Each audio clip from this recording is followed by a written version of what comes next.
అధ్యక్ష 81,516 కోట్ల అప్పు చేసిపోయింది అన్నారు అధ్యక్ష.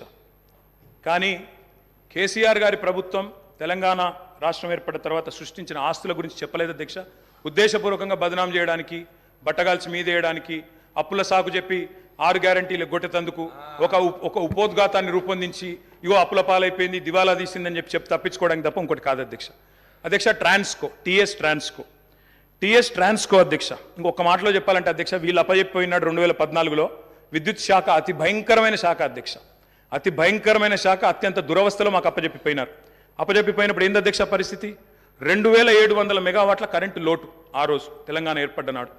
22,423 కోట్ల అప్పులు మీరు అప్పచెప్పినాడు మాకు. 22,423 కోట్ల అప్పులు అధ్యక్ష. ఆనాడు ఇది ఆ రోజు మీరు అప్పచెప్పినప్పుడు అప్పులు 22,000, లోటు 2,700 అధ్యక్ష. ట్రాన్స్కో ఆస్తులు అధ్యక్ష, లెక్క వాళ్ళేమో అప్పులు చెప్పారు, నేను ఆస్తులు చెప్తున్నా. ట్రాన్స్కో ఆస్తులు వాళ్ళు అప్పచెప్పిపోయినాడు మాకు 2014లో 7,461 కోట్లు. ఈరోజు అధ్యక్ష ట్రాన్స్కో ఆస్తులు మళ్ళీ తిరిగి మేము వాళ్ళకి అప్పచెప్పినప్పుడు 24,476 కోట్ల అధ్యక్ష. జెన్కో ఆస్తులు అధ్యక్ష, టీఎస్ జెన్కో ఆస్తులు ఆనాడు 19,607 కోట్లు 2014లో, ఈరోజు 53,963 కోట్ల అధ్యక్ష. అధ్యక్ష డిస్కామ్లు ఎన్పీడీసీఎల్, ఎస్పీడీసీఎల్ ఆ రోజు వీళ్ళు మాకు అప్పచెప్పిపోయినాడు మరి చాలా తక్కువ ఉండే అధ్యక్ష. ఈరోజు ఆస్తులు చూస్తే 59,132 కోట్లు, 81,000 కోట్ల అప్పులు అన్నారు అధ్యక్ష.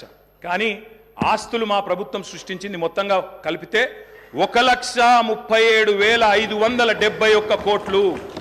ఇది వాస్తవం అధ్యక్ష.